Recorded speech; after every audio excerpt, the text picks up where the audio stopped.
AGS study point में आपका स्वागत है। आज की इस वीडियो में हम देखेंगे puzzles, basically linear seating arrangement puzzle, linear नहीं सर्कुलर सीटिंग अरेंजमेंट पजल, जो बैंकिंग के साथ साथ एसएससी के लिए भी काफ़ी महत्वपूर्ण है। तो चलिए शुरू करते हैं। इसमें निर्देश दिया गया है, निम्नलिखित जानकारी को अध्ययन कीजिए और दिए गए प्रश्नों का उत्तर दीजिए। 8 व्यक्ति हैं, ABCD EFG और H वृत्त के चारों ओर केंद्र के सम्मुख बैठे हैं, ठीक है, लेकिन जिस क्रम में दिया है उसी क्रम में नहीं। तो पहले सर्कल ड्रॉ कर लीजिए। 8 व्यक्ति हैं, ठीक है, 2 गो हो गए, 2 को 4 गो हो गए, यहाँ 5वां हुआ, 6ठा हुआ, 7वां हुआ, 8वां हुआ, और फिर केंद्र के सम्मुख मतलब केंद्र के ओर मुंह करके बैठे हैं, ठीक है। डिजाइन कर लिए हम, डिजाइन हो गया। अब जब केंद्र की ओर मुंह करके बैठे हैं तो ये आपका हो जाएगा इधर, मतलब क्लॉकवाइज चलें तो बायां, क्लॉकवाइज चलें तो ठीक है, क्लॉकवाइज चलें तो बायां, एंटी क्लॉक चलें तो दायां। दायां मतलब हो गया एंटी क्लॉक, एंटी क्लॉक। कह रहा है कि BH के दाएं से तीसरे स्थान पर बैठा है, तो H को कहीं बैठा लीजिए। H के दाएं से पहला, दूसरा, तीसरा, यहाँ B बैठा हुआ है ना। ना तो F और ना ही H D का निकटतम पड़ोसी है, ठीक है, ना तो F और ना ही H D का निकटतम पड़ोसी है।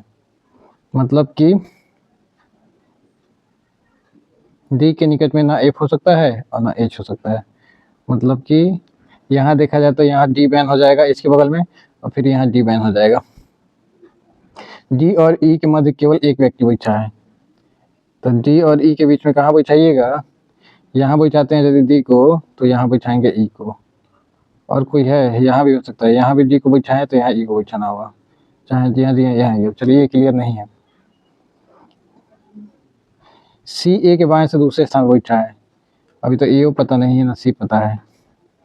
G A के विपरीत स्थान पर नहीं बैठा है, G D का निकटतम पड़ोसी नहीं है। अब B F के बाएं से तीसरे स्थान पर बैठा है, B F के बाएं से तीसरे स्थान पर बैठा है। चलिए, तो बायां देखिए, इधर से देखा जाए पहला, तो यहाँ पे F होना चाहिए, तो बायां में हो जाएगा पहला, दूसरा, तीसरा B हो गया, ठीक है। ये जानकारी काम में आ गया, ठीक है। अब क्या हम रख सकते हैं, ये जानकारी काम आ सकता है कि D और E के मध्य केवल एक व्यक्ति बैठा है, तो D यहाँ बैन है, यहाँ बैन है, तो D के लिए स्थान कौन बचेगा? यहाँ ही बचेगा। यहाँ D आ सकता है, चाहे E भी आ सकता है ना, और यहाँ पे भी D आ सकता है। D ने पहले E लिखिए, फिर बाद में D लिखिए, ठीक है। फिर कह रहा है C A के बाएं से दूसरे स्थान पर बैठा है। C जो है A के बाएं से दूसरे स्थान पर बैठा है, C A के बाएं से दूसरे स्थान पर बैठा है। तो हम देखें तो यहाँ यदि A को रखें तो यहाँ C हो सकता है, चाहे यहाँ A को रखें तो यहाँ C हो सकता है। और फिर एक जानकारी है कि G A के विपरीत स्थान पर नहीं बैठा है, G A के विपरीत स्थान पर नहीं बैठा है, तो यहाँ बैठाएंगे तो यहाँ तो G को बैठाना पड़ेगा, है ना, तो जो कि सही नहीं होगा। तो G A यहाँ नहीं होगा, A यहाँ होगा, A कहाँ होगा? A यहाँ होगा, तो C यहाँ होगा, है ना। और फिर कह G A के विपरीत दिशा में नहीं बैठा है, तो G के लिए तो ऑलरेडी है, ये जगह ये बचेगा, ठीक है। और ये भी जानकारी क्लियर हो गया। देखिए कि F जो है, मतलब D का पड़ोसी ना F है ना H है, तो D अभी D का क्लियर नहीं है। G का निकटतम पड़ोसी नहीं है, तो G जो है, G कहाँ है? G यहाँ है, D का निकटतम पड़ोसी नहीं है, तो यहाँ E होगा और यहाँ D होगा। अब जाकर क्वेश्चन सॉल्व होगा, ठीक है।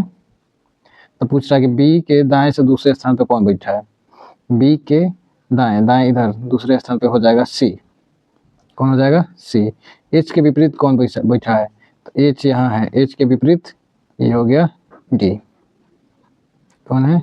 D, ठीक है। चलिए एक बार फिर से देख लेते हैं।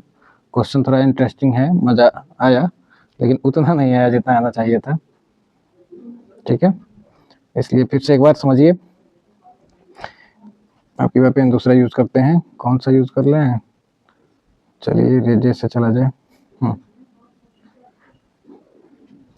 8 गो लोग हैं, 1 गो 2 गो 3 गो 4 गो 5 गो 6 गो 7 गो 8 गो। माफ़ कीजिएगा, ये टेबल गोलाकार ना बन के अंडाकार बन गया है, कोई बात नहीं, हम लोग इसी से काम चला लेंगे। ठीक है, तो पहले तो हम लोग जानकारी लिख दिए थे कि पहला था कि बी एच के दाएं से तीसरे स्थान पर बैठा है, तो एच के दाएं पहला दूसरा तीसरा, है ना। यहाँ हो गया आपका बी, और ना तो एफ और ना ही एच डी का निकटतम पड़ोसी है, मतलब कि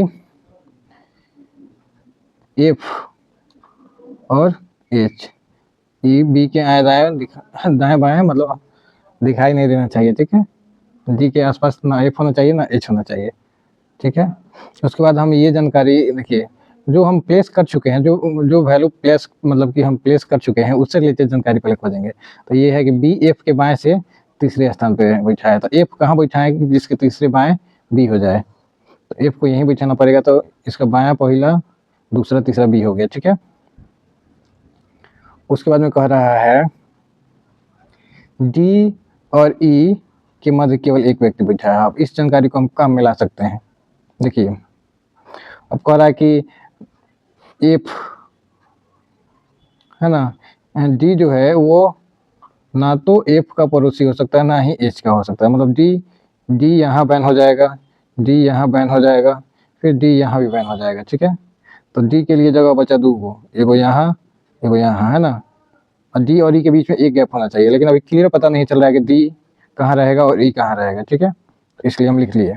चलिए, अब कह रहा है कि सी ए के बाएं से दूसरे स्थान पर बैठा है। ठीक है, अब फिर इसी में है कि जी ए के विपरीत स्थान पर नहीं बैठा है, तो यहाँ पे हम यदि किसको बैठाएं, ए को बैठाएं यहाँ पे, तो यहाँ पे बाय द वे सी हो गया, है ना, तो फिर जी के लिए तो जगह ये यहीं बचेगा ना, जी के लिए कौन सा जगह बच जाएगा, ये, तो जो कि विपरीत ये गलत हो जाएगा, तो हम क्या करेंगे, अरे यार हम करेंगे यहीं कि ए को यहाँ ना बैठा के, ठीक है, ए को हम यहाँ बैठा दिए, ए को कहाँ बैठा दिए, यहाँ बैठा दिए, तो इसके बाएं से सी यहाँ हो जाएगा। ठीक है, तो ए के विपरीत यहाँ बी हो गया। अब चलिए, तो सी हो गया, अब एक जगह बच रहा है, तो यहाँ पे आ जाएगा आपका जी।